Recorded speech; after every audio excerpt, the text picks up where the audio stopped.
Everybody dies, don't they? Everybody come back, don't they? Isn't that so? You tried to get into the locked drawer today, didn't you? How do the dead come back, Mother? What's the secret of the dead come back? 13 at Table by Lord Dunsany. In front of a spacious fireplace of the old kind, when the logs were well alight, and men with pipes and glasses were gathered before it in great easeful chairs, and the wild weather outside, and the comfort that was within, and the season of the year, for it was Christmas, and the hour of the night, all called for the weird or uncanny. Then out spoke the ex-master of foxhounds, and told this tale. It was when I had the Bromley and Sydenham, the year I gave them up. As a matter of fact, it was the last day of the season. It was no use going on because there were no foxes left in the county, and London was sweeping down on us. You could see it from the kennels all along the skyline like a terrible army in grey, and masses of villas every year came skirmishing down our valleys. Our coverts were mostly on the hills, and as the town came down upon the valleys, the foxes used to leave them and go right away out of the county, and they never returned. I think they went by night and moved great distances. Well, it was early April, and we had drawn a blank all day, and at the last draw of all, at the very last of the season, we found a fox. He left the covert with his back to London and its railways and villas and wire, and slipped away towards the chalk country and open Kent. I felt as I once felt as a child on one summer's day when I found a door in a garden where I played left luckily ajar, and I pushed it open and wide lands were before me, and waving fields of corn. We settled down into a steady gallop, and the fields began to drift by under us, and a great wind arose full of fresh breath. We left the clay lands where the bracken grows and came to a valley at the edge of the chalk. As we went down into it, we saw the fox go up the other side like a shadow that crosses the evening and glide into a wood that stood on the top. We saw a flash of primroses in the wood, and we were out the other side, hounds hunting perfectly, and the fox still going absolutely straight. It began to dawn on me then that we were in for a great hunt. I took a deep breath when I thought of it. The taste of the air of that perfect spring afternoon as it came to one galloping, and the thought of a great run were together like some old rare wine. Our faces now were to another valley. Large fields led down to it with easy hedges. At the bottom of it, a bright blue stream went singing and a rambling village smoked. The sunlight on the opposite slopes danced like a fairy. And all along the top old woods were frowning, but they dreamed of spring. The field had fallen off and were far behind, and my only human companion was James, my old first whip, who had a hound's instinct and a personal animosity against a fox that even embittered his speech. Across the valley, the fox went as straight as a railway line, and again we went without check straight through the woods at the top. I remember hearing men sing or shout as they walked home from work, and sometimes children whistled. The sounds came up from the village to the woods at the top of the valley. After that we saw no more villages, but valley after valley arose and fell before us, as though we were voyaging some strange and stormy sea. And all the way before us the fox went dead upwind like the fabulous Flying Dutchman. There was no one in sight now but my first whip and me. We had both of us got onto our second horses as we drew the last covert. 2 or 3 times we checked in those great lonely valleys beyond the village. But I began to have inspirations. I felt a strange certainty within me that this fox was going on straight upwind till he died, or until night came and we could hunt no longer. So I reversed ordinary methods and only cast straight ahead, and always we picked up the scent again at once. I believe that this fox was the last one left in the villa-haunted lands, and that he was prepared to leave them for remote uplands far from men, that if we had come the following day, he would not have been there, and that we just happened to hit off his journey. Evening began to descend upon the valleys. Still the hounds drifted on, like the lazy but unresting shadows of clouds upon a summer's day. We heard a shepherd calling to his dog. We saw 2 maidens move towards a hidden farm, one of them singing softly. No other sounds but ours disturbed the leisure and the loneliness of haunts that seemed not yet to have known the inventions of steam and gunpowder, even as China, they say, in some of her further mountains does not yet know that she has fought Japan. And now the day and our horses were wearing out, but that resolute fox held on. I began to work out the run and wonder where we were. The last landmark I had ever seen before must have been over 5 miles back, and from there to the start was at least 10 miles more. If only we could kill. Then the sun set. I wondered what chance we had of killing our fox. I looked at James's face as he rode beside me. He did not seem to have lost any confidence, yet his horse was as tired as mine. It was a good, clear twilight, and the scent was as strong as ever, and the fences were easy enough, but those valleys were terribly trying, and they still rolled on and on. It looked as if the light would outlast all possible endurance both of the fox and the horses, if the scent held good, and he did not go to ground, otherwise night would end it. For long we had seen no houses and no roads, only chalk slopes with a twilight on them, and here and there some sheep, and scattered copses darkening in the evening. At some moment I seemed to realize all at once that the light was spent, and the darkness was hovering. I looked at James. He was solemnly shaking his head. Suddenly, in a little wooded valley, we saw climb over the oaks the red-brown gables of a queer old house. At that instant, I saw the fox scarcely heading by 50 yards. We blundered through a wood in full sight of the house, but no avenue led up to it or even a path, nor were there any signs of wheel marks anywhere. Already lights shone here and there in windows.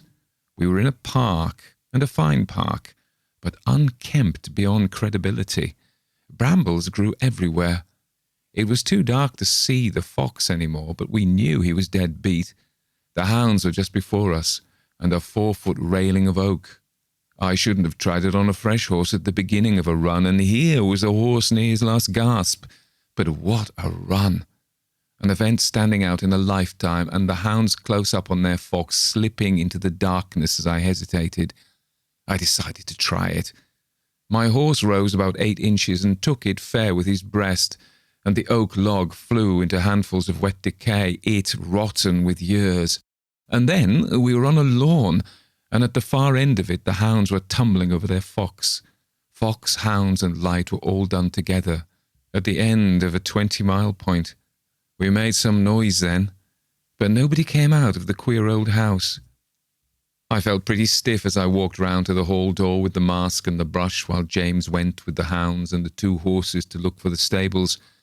I rang a bell marvellously encrusted with rust, and after a long while the door opened a little way, revealing a hall with much old armour in it, and the shabbiest butler that I had ever known. I asked him who lived there. Sir Richard Arlen. I explained that my horse could go no further that night, and that I wished to ask Sir Richard Arlen for a bed for the night. "Oh, no one ever comes here, sir," said the butler. I pointed out that I had come. "I don't think it would be possible, sir," he said. This annoyed me, and I asked to see Sir Richard and insisted until he came. Then I apologised and explained the situation. He looked only 50, but a varsity oar on the wall with the date of the early 70s made him older than that. His face had something of the shy look of the hermit. He regretted that he had not room to put me up. I was sure that this was untrue. Also, I had to be put up there. There was nowhere else within miles, so I almost insisted. Then, to my astonishment, he turned to the butler and they talked it over in an undertone. At last they seemed to think that they could manage it, though clearly with reluctance. It was by now 7 o'clock, and Sir Richard told me he dined at 7:30. There was no question of clothes for me other than those I stood in, as my host was shorter and broader. He showed me presently to the drawing-room, and there he reappeared before 7:30 in evening dress and a white waistcoat. The drawing-room was large and contained old furniture, but it was rather worn than venerable. An Aubusson carpet flapped about the floor. The wind seemed momently to enter the room, and old draughts haunted corners. The stealthy feet of rats that were never at rest indicated the extent of the ruin that time had wrought in the wainscot. Somewhere far off a shutter flapped to and fro. The guttering candles were insufficient to light so large a room. The gloom that these things suggested was quite in keeping with Sir Richard's first remark to me after he entered the room. "I must tell you, sir, that I have led a wicked life. Oh, a very wicked life." Such confidences from a man much older than oneself after one has known him for half an hour are so rare that any possible answer merely does not suggest itself. I said rather slowly, "Oh, really?" And chiefly to forestall another such remark, I said, "What a charming house you have." "Yes," he said, "I have not left it for nearly 40 years, since I left the varsity. One is young there, you know, and one has opportunities, but I make no excuses. No excuses." And the door, slipping its rusty latch, came drifting on the draught into the room, and the long carpet flapped and the hangings upon the walls. Then the draught fell rustling away, and the door slammed to again. "Ah, Marianne," he said, "we have a guest tonight, Mr. Linton. This is Marian Gibb," and everything became clear to me. Mad, I said to myself, for no one had entered the room. The rats ran up the length of the room behind the wainscot ceaselessly, and the wind unlatched the door again, and the folds of the carpet fluttered up to our feet and stopped there, for our weight held it down. "Let me introduce Mr. Linton," said my host, "Lady Mary Erringer." The door slammed back again. I bowed politely. Even had I been invited, I should have humoured him, but it was the very least that an uninvited guest could do. This kind of thing happened 11 times, the rustling and the fluttering of the carpet and the footsteps of the rats and the restless door, and then the sad voice of my host introducing me to phantoms. Then, for some while we waited while I struggled with the situation. Conversation flowed slowly, and again the draught came trailing up the room while the flaring candles filled it with hurrying shadows. "Ah, late again, Cicely," said my host in his soft, mournful way. "Always late, Cicely." Then I went down to dinner with that man and his mind and the 12 phantoms that haunted it. I found a long table with fine old silver on it and places laid for 14. The butler was now sitting in evening dress. There were fewer draughts in the dining room. The scene was less gloomy here. "Will you sit next to Rosalind at the other end?" Richard said to me. "She always takes the head of the table." I wronged her most of all. I said, "I shall be delighted." I looked at the butler closely, but never did I see by any expression of his face or by anything that he did any suggestion that he waited upon less than 14 people in the complete possession of all their faculties. Perhaps a dish appeared to be refused more often than taken, but every glass was equally filled with champagne. At first I found little to say, but when Sir Richard, speaking from the far end of the table, said, "You're tired, Mr. Linton," I was reminded that I owed something to a host upon whom I had forced myself. It was excellent champagne, and with the help of a second glass, I made the effort to begin a conversation with a Miss Helen Errold, for whom the place upon one side of me was laid. It came more easy to me very soon. I frequently paused in my monologue like Mark Antony for a reply, and sometimes I turned and spoke to Miss Rosalind Smith. Sir Richard at the other end talked sorrowfully on. He spoke as a condemned man might speak to his judge, and yet somewhat as a judge might speak to one that he once condemned wrongly. My own mind began to turn to mournful things. I drank another glass of champagne, but I was still thirsty. I felt as if all the moisture in my body had been blown away over the downs of Kent by the wind-up which we had galloped. Still, I was not talking enough. My host was looking at me.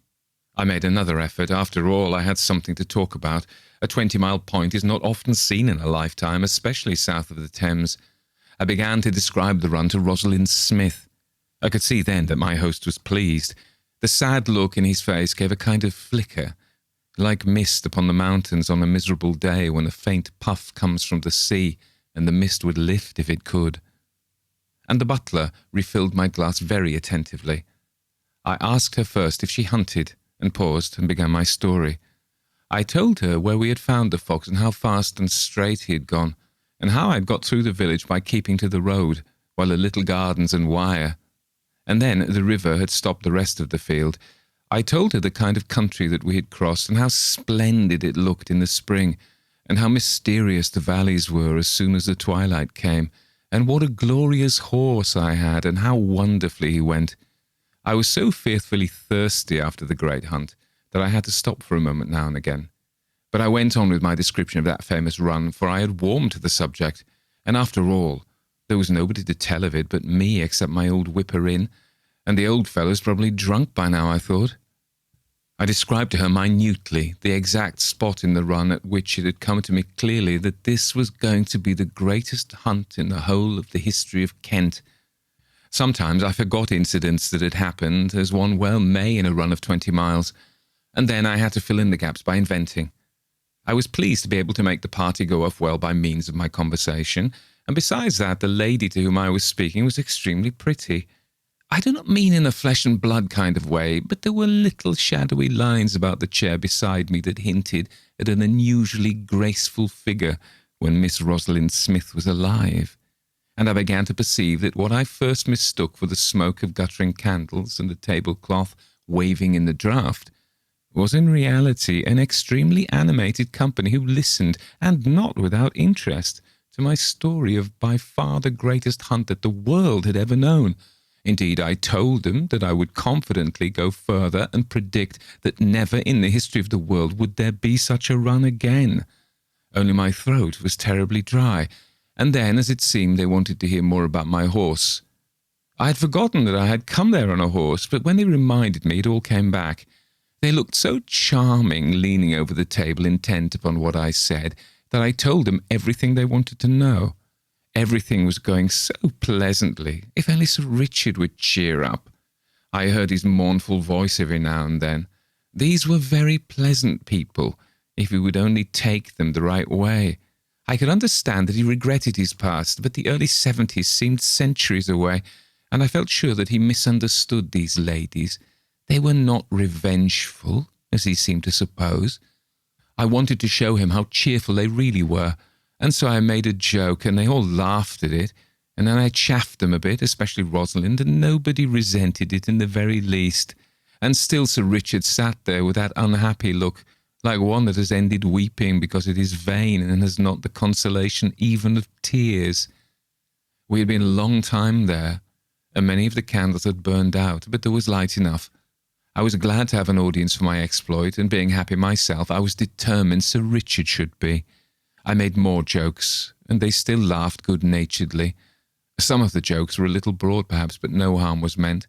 And then, I do not wish to excuse myself, but I had had a harder day than I had ever had before, and without knowing it, I must have been completely exhausted. In this state, champagne had found me, and what would have been harmless at any other time must somehow have got the better of me when quite tired out. Anyhow, I went too far. I made some joke, I cannot in the least remember what, that suddenly seemed to offend them. I felt all at once a commotion in the air. I looked up and saw that they had all risen from the table and were sweeping towards the door. I had not time to open it, but it blew open on a wind. I could scarcely see what Sir Richard was doing, because only 2 candles were left. I think the rest blew out when the ladies suddenly rose. I sprang up to apologize, to assure them, and then fatigue overcame me, as it had overcome my horse at the last fence. I clutched at the table, but the cloth came away, and then I fell. The fall and the darkness on the floor and the pent-up fatigue of the day overcame me, all three together. The sun shone over glittering fields and in at a bedroom window, and thousands of birds were chanting to the spring. And there I was, in an old 4-poster bed in a quaint old panelled bedroom, fully dressed and wearing long muddy boots. Someone had taken my spurs, and that was all. For a moment I failed to realise, and then it all came back, my enormity, and the pressing need of an abject apology to Sir Richard. I pulled an embroidered bell rope until the butler came. He came in perfectly cheerful and indescribably shabby. I asked him if Sir Richard was up, and he said he had just gone down, and told me to my amazement that it was 12 o'clock. I asked to be shown in to Sir Richard at once. He was in his smoking room. "Good morning," he said rather cheerfully, the moment I went in. I went directly to the matter in hand. "I fear that I insulted some ladies in your house," I began. "You did indeed," he said. "You did indeed." And then he burst into tears and took me by the hand. "How can I ever thank you?" he said to me then. We have been 13 at table for 30 years, and I never dared to insult them because I had wronged them all. And now you have done it, and I know they will never dine here again." And for a long time he still held my hand, and then he gave it a grip and a kind of a shake, which I took to mean goodbye. And I drew my hand away then and left the house. And I found James in the stables with the hounds and asked him how he had fared. And James, who was a man of very few words, said he could not rightly remember. And I got my spurs from the butler and climbed onto my horse, and slowly we rode away from that queer old house. And slowly we wended home, for the hounds were footsore but happy, and the horses were tired still. And when we recalled that the hunting season was ended, we turned our faces to spring and thought of new things that tried to replace the old. And that very year I heard, and have often heard since, of dances and happier dinners at Sir Richard Ireland's house.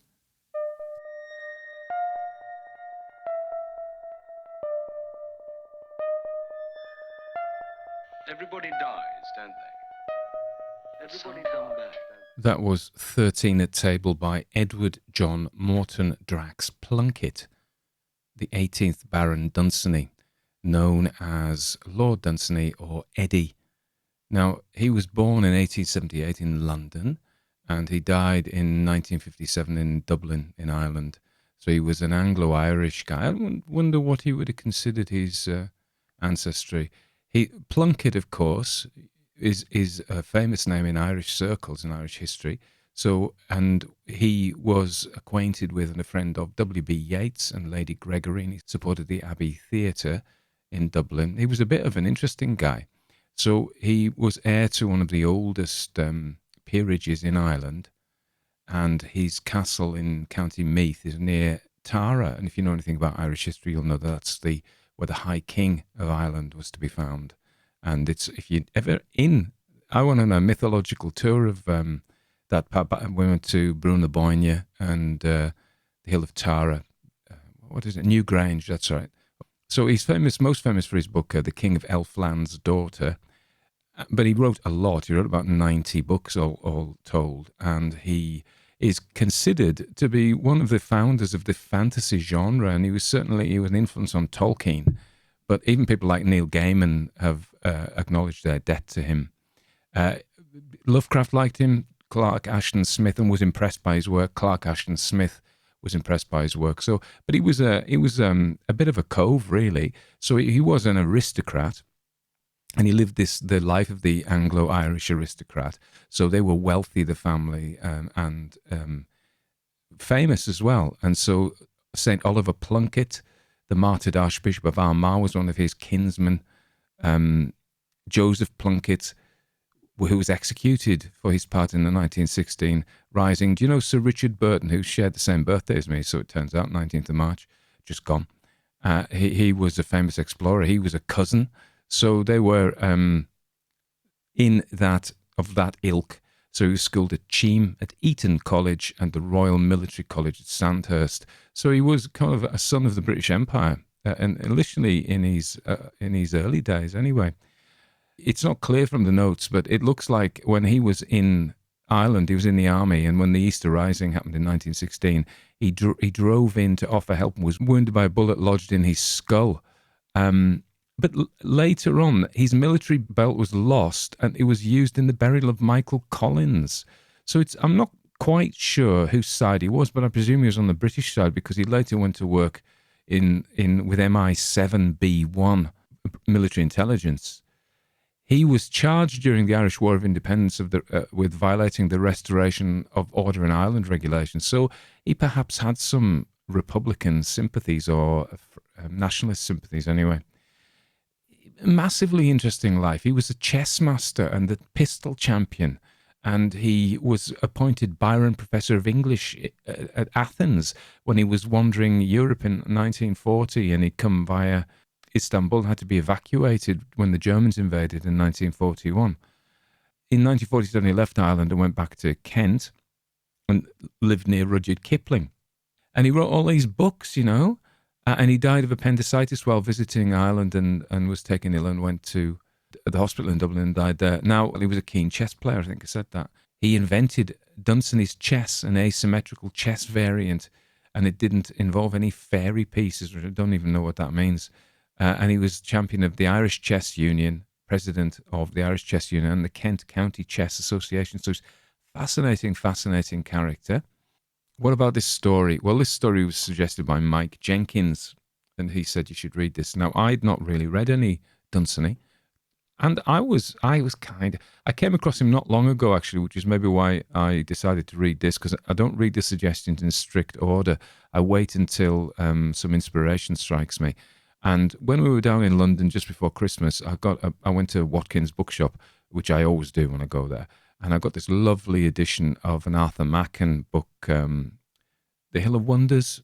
And Dunsany wrote the preface, and I thought, actually, it's pretty well written, and thoughtful. So I don't know what I expected. I thought he was maybe kind of, because he was an aristocrat, he probably wasn't very good. And it got published because of his name, but that isn't true. What a lovely story this was. So it's a lovely short story, and I've done some quite long ones. I did Dorian Gray. It was a big piece of work. And then I did The Man Whom the Trees Love by Algernon Blackwood, which is also a big piece of work. So I'm going to do a few more short stories just to balance things out. So the story begins with a fox hunt. And it's a frame story. Again, they always do this, don't they? In the club at Christmas, in the comfortable chairs. This is early 20th century. They all do this. H.G. Wells does it, E.F. Benson does it, Henry James does it, all of them do it. They're all sitting in the clubs having stories told. And of course, that was a real tradition, because we know from M.R. James. And who else was I reading recently? Also used to do it. One of the Benson brothers. I'm reading their book as well. Not E.F., but his two brothers, R.H. and A.C. And their stories often begin, you're sitting in your club and you've got these big leather chairs and you're having a whiskey and the fire's on and somebody starts to tell a story. So it actually sounds rather splendid. But anyway, this story starts with a spring evening's hunt. Now, I need to say something about fox hunting here. It is this. I'm not a fox hunter. Little foxes, they seem okay to me, but then I'm not a farmer. I don't have chickens. But from my point of view, they're quite pretty. And I wouldn't kill them. But, this is a story of its time. This is written by a man to whom this was part of his life. And if we have to be careful, and I think it's not, I say this often, I don't want to censor people. So they did this. It's like Cicero kept slaves. Now, we don't approve of slavery, but it's like saying, so we're not going to read any Cicero. You can't do that. You really can't do that. And you've got to have nuances, really. So this guy was a fox hunter, and it was perfectly normal to him, and he didn't think it was a bad thing. So let's just accept that and move on and not get too offended by that to stop our enjoyment of the story, because actually the killing of the fox is a very short piece, and it is a device to take us into the wilds. So it is used, the fox, and if you think about this, the fox, in fairy stories, and Dunsany was really interested in fairy stories. The Brothers Grimm was definitely, I read this when I was reading up on him, one of his influences. He liked the Brothers Grimm. So we have the fox. The fox in fairy stories can be a helper animal, and the animals, and this is Jung again, they represent the unconscious, they represent the natural world. So the fox could be seen as a natural spirit leading him into the depths of the wild. And remember, this is the terra incognita. It's Kent, which is a very cosy, pretty county. I'm very fond of Kent. But it is wild Kent, if that exists any longer, which I'm not sure it does. So we're taken into the wilds, and M.R. James said we need to put distance between ourselves and the supernatural. So whether that be, we set things in a different country, we set things in the past, and so they become more believable. And this is what it does. The spirit of the fox leads us to this very strange place, which is set apart, sequestered from the world.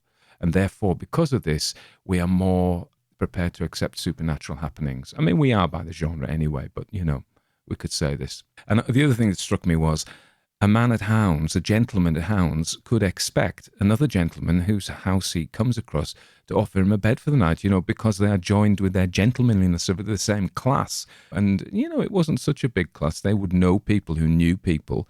They'd been to the same schools, same universities and things like that, worked been in the army, been in the foreign service, So they all knew each other. I once got in real trouble for that, for saying that, but that was another story many years ago when I was rounded upon as a chippy oik for saying that. But it is, in fact, to my observation, that it's true that I'm a chippy oik, yes.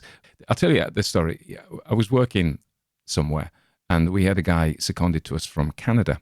And he said what he'd been amazed of with the British establishment was that the way that the military and the legal, the judges and the politicians and the civil servants all worked so well together. And I said, well, they all went to the same school, didn't they? And man, they shot me down. I'm still right, though. Anyway, we've managed to talk about fox hunting and class war in one story. So you're probably all deeply offended and are going off to write a comment on the YouTube. I can't believe how awful, etc. Anyway, never mind. So the story, though, get back to the story, Tony, is good. And it's so sweet. I really loved the nature run at the beginning, at the end, because when he wakes up, the birds are all calling to the spring. Beautiful. And he's in this wonderful country house. Can you imagine how lovely that would be? It's full of armour. And there's gardens and there's birds. Okay, it's a bit overgrown, but it's like fairyland. It really is like fairyland, which of course it is. There are all these women who seem rather sweet. And first of all, our Mr. Linton, our protagonist, I was going to say our hero, he thinks this guy's nuts. So Richard Arlen, crackers. But then, because he's tired, and Dunsany gives us the explanation, he was really tired. He was dehydrated. He kept having to drink more wine. And he was also dog tired.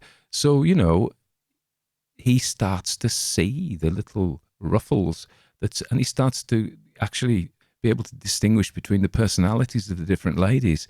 And so very slowly and subtly we go from complete skepticism to complete belief, where he's actually trying his best to entertain these ladies. We're not told what Sir Richard Arlen, who has lived a wicked life, has done, but we presume that he was somewhat of a rake, that he has wronged these ladies. And Mr. Linton, our fox hunter, he offends the girls and he has no idea what he said. And that happens to me a lot as well. You've had a few drinks, you think you're the life and soul, you're telling your tales, everybody's roaring with laughter, and then suddenly you go, uh-oh, I've said something here. They've all got up and left. I wonder what I said. But, like me, he was mortified. He didn't mean to upset them. And then he collapses due to the champagne and fatigue. And he wakes up. And what's really sweet is, it isn't one of those that wakes up and it was all a dream. And, oh, no, there wasn't. And I wondered when I was reading it if that's what was going to happen, that it was going to be, no, there was nobody there. You dreamt it, old dude. You've just arrived. He wouldn't have said dude, obviously. Sirrah, you've dreamt it all, my old chap. But he doesn't. He doesn't say that. He says, oh, thanks. Thank you so much. I didn't like to offend them because I've offended them before, so I didn't feel I could, So I've put up with them for 30 years, every night. And now they've gone. And what is also very sweet is there's a happy ending, and Sir Richard Arlen is having dances and dinners and is having a great time, even though he's kind of an old guy by this time. He's an old bloke. So what a sweet story that was. I have many, many suggestions. I've got so many suggestions now. Keep them coming in. I write them down on my spreadsheet. Don't get offended when I don't read them straight away. I've had this as well. Well, I subscribed to your channel and I recommended you read The Mysteries of Don Juan by, who's that guy, Carlos Castaneda, and you didn't read it within the week. Therefore, I unsubscribed. I came across a phrase, which I've heard before, people who collect slights. So, some people go around looking for things to be offended about. And if you do that, you will be offended. But I never mean to offend anybody. Let me think about that. No, I don't. Okay. Anyway, it's turned warm here. I'm sitting in my room at the top of the house. I've got my two skulls, the golden skull, which you may have seen in some of the videos. I've given up doing videos now of me, and a black wax skull that Imogen got me. I bought my own golden skull, and they're looking at me. What do they want? Maybe they want to go out. Shade the dog isn't here, or else she'd want to go out. The other day, actually, I don't think she wanted to go out. I think I thought she wanted to go out. So I was standing by the back door and I got this impression that she thought, oh, no, he wants to go out. You know, she thought I wanted to go out and she thought she'd keep me company. So she saw me standing by the door and she thought, oh, he must want to go out. I'll keep the old fella company, you know. So out we went. I thought she was going out to have a little wee and she didn't. I'm going, what do you want? And she looks at me. Anyway, I like shade. So I am a dog lover. I keep saying that. Anyway, bye-bye, because I can ramble for England. Bye-bye.